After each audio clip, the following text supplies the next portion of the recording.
Hey guys, Cold here. Welcome back to another Raid Shadow Legends video. Today we're going to cover some news about the game, but most importantly, Artak Chase will be ending in about 5 days, at least for me and you guys, since we've been logging in every single day for this one. I can't wait to test out this champion.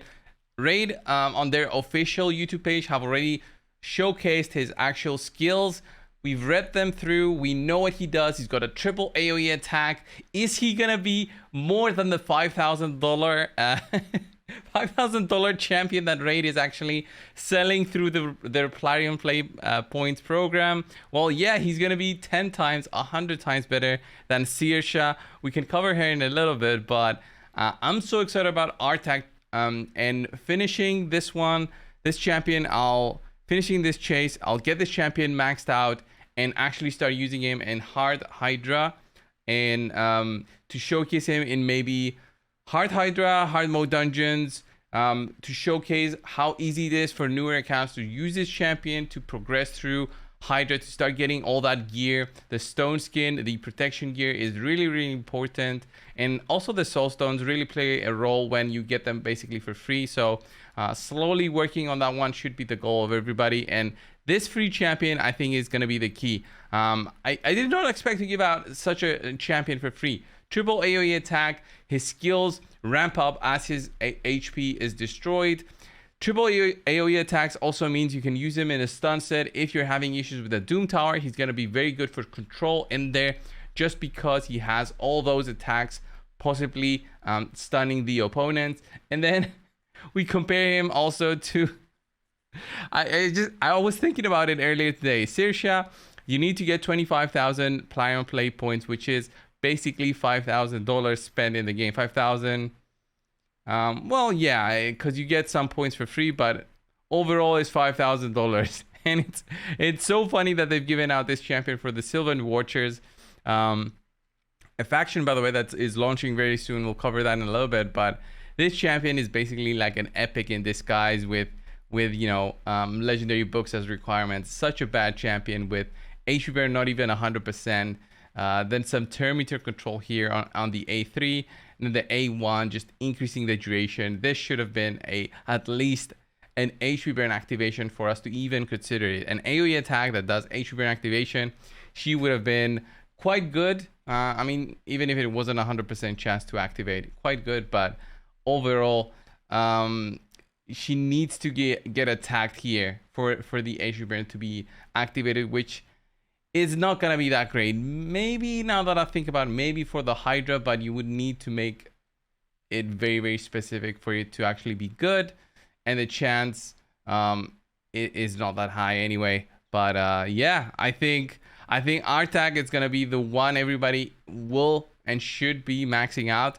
I don't think the legendary books required for him are bad. In terms of the usefulness, he'll have 4 books here for 12 books. Hard to get, but not impossible. You can get at least 1 or 2 per month, just through clan bosses, and then you get some through the Doom Tower, and then maybe some through events and tournaments. So you can actually get about, I would say, the 12 books in a couple of months, right? You're looking at a couple of months if you are totally free to play. So yeah, when those champion training events or tournaments pop up, maybe when the champion chase pops up and it's 3,000 points, what is it right now? 3,500? No, 3,000. Maybe go for that one and try to get it if you've got the chance to go for it. I've got 2,500, but I don't really need the books at the moment on my account, so getting all those points for me would be basically a waste of resources that I want to be saving.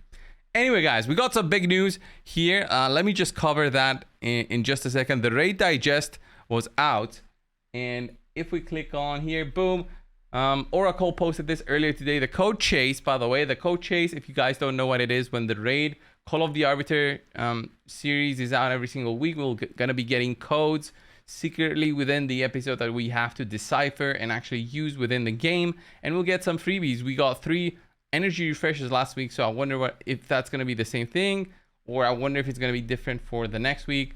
When the videos get a certain amount of views, they also give us some free stuff like gear, which is pretty cool. I think they're really investing their their effort in terms of getting us interested within the game, which is quite cool.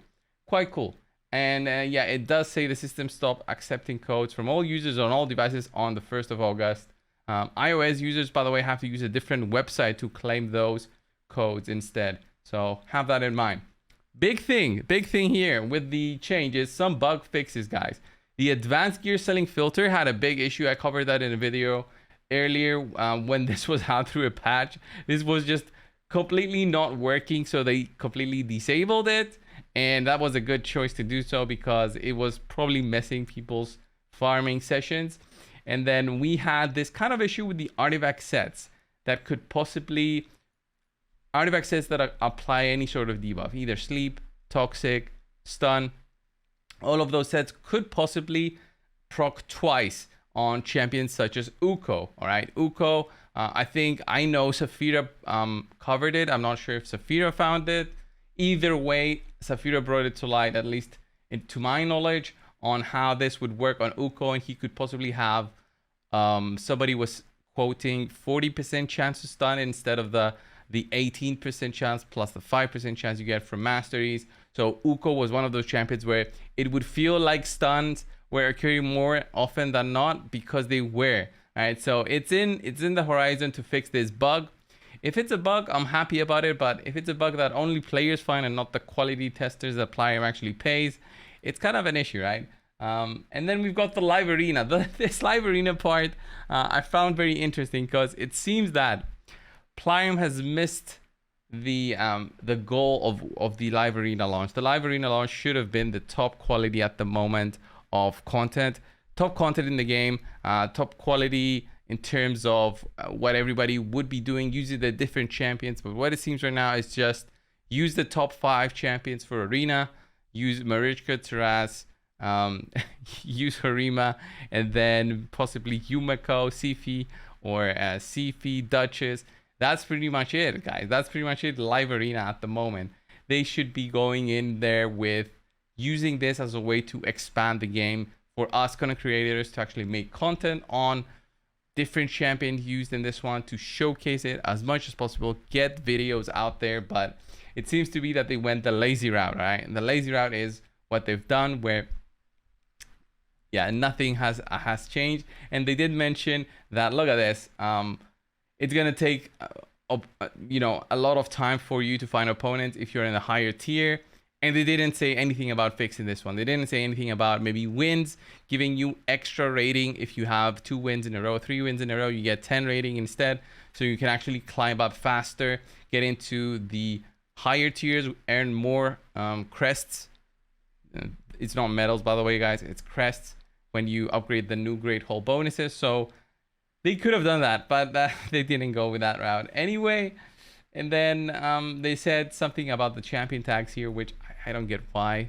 I'm guessing many players out there don't know that you can actually use champion tags to filter through champions and use those while you're playing live arena. Or maybe players were reporting it as an issue. I don't know. Sylvan Watchers crypt is drawing close. Start of July, we're gonna get the Sylvan Watchers. If you guys have a look at my own champions, you'll see my issue with Sylvan Watchers. I barely have any dupes of them. All right, barely have any dupes of Sylvan Watchers. I've got only 2 Orns, which I think will be the most useful ones out of my epics for Sylvan Watchers because of the big poisons that they can apply. I shouldn't have an issue with Sylvan Watchers at all, especially because I've got this champion right here, Nia. I think Nia is very strong here with the AoE attack on the A1. With the stun set, I think she's going to be key for actually controlling waves. And then Oella, if anybody did was it a fusion? Yeah, if anybody did that, then you should be okay. But me personally, I think with 21 champions, they should have released a couple more before they launched the faction. If we compare Shadowkin got 45. But well, I guess Shadowkin had around the 30 to 35 champions, if I remember correctly, which I don't remember. But I don't think they had so few champions in there when it was going to be launched. So what I'm guessing is by July, we'll definitely have more champions coming in. Usually they do a couple of champions every month as new. So It's closing in the end of May, so we're looking at least maybe 5 new champions added to the game. Maybe 3 of them are Sylvan Watchers. Maybe all of them. Maybe like a new Sylvan Watcher fusion, fragment collection, or whatever is what I'm guessing. And yeah, that's it, guys, for today. We're going to have a CVC starting next week with personal rewards. Have that in mind. But yeah, I hope you're all grinding away at Jutney. If you are, I am personally, but I will not be summoning her. I'm just going to be keeping the fragments for the future for a CVC, possibly. A CVC that requires, you know, a lot of push.